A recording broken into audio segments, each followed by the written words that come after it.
ప్రజల మీద మమకారంతో ఏకంగా ప్రజలకి మంచి చేయాల్సింది పోయి పిల్లల్ని చదువుకుంటా ఉన్న పిల్లల్ని మోసం చేసి అడ్డగోలుగా ఎన్నికలప్పుడు ఒక మంచి మేనిఫెస్టోని చూపించి రంగురంగుల మేనిఫెస్టోని తీసుకొచ్చాడు ఈ పెద్ద మనిషి చంద్రబాబు నాయుడు గారు.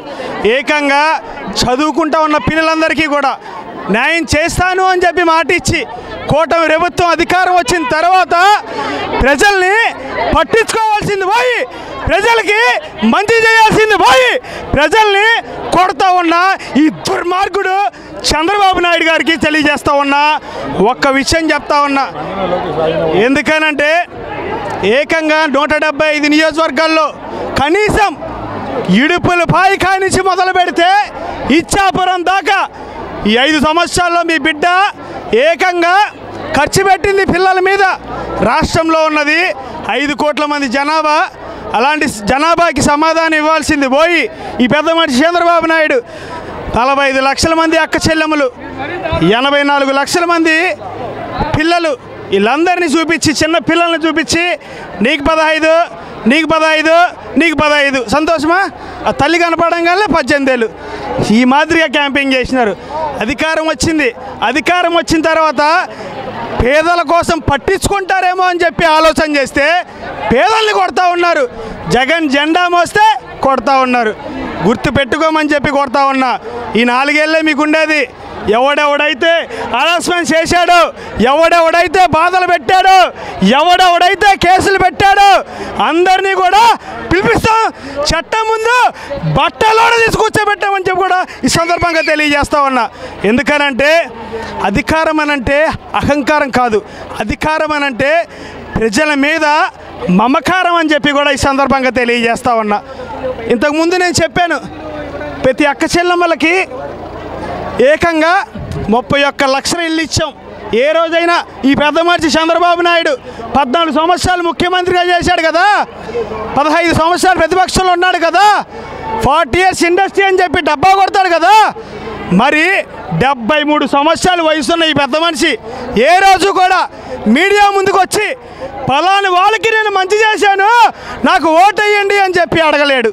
ఎందుకనంటే ఒక ఈనాడు సపోర్ట్ ఉంది, ఒక ఆంధ్రజ్యోతి అండగా ఉంది, ఒక TV5 తోడుగా ఉంది.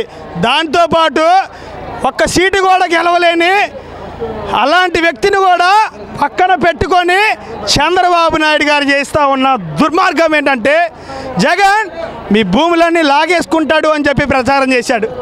కనీసం చెప్తా ఉన్నా, భూములే లాక్కునేవాడైతే, పేదల్ని ఇబ్బంది పెట్టేవాడే అయితే ఎమ్మెల్యే టికెట్ ఇచ్చి, సొంత ఎమ్మెల్యే టికెట్ ఇచ్చి పేదవాళ్ళని పక్కన పెట్టుకొని ఇల్లు ఇచ్చి ఆ అక్క చెల్లెమ్మలకి తోడుగా ఉండమని చెప్పి బతకమని ఇస్తే ఎందుకు లాక్కుంటాడు అని చెప్పి ప్రచారం చేశావు.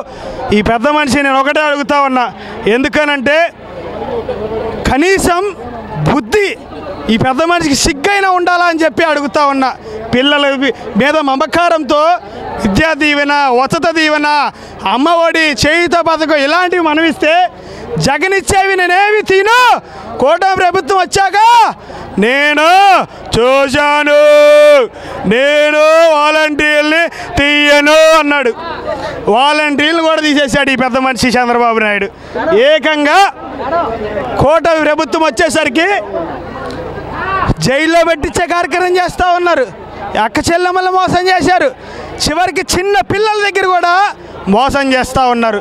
దోచుకో, పంచుకో, తినిపో ఇలాంటి డ్రామాల్లో ఏకంగా ఎన్టీ రామారావు గారిని వెన్నుపోటు పొడిచాడు ఈ పెద్ద మనిషి చంద్రబాబు నాయుడు గారు.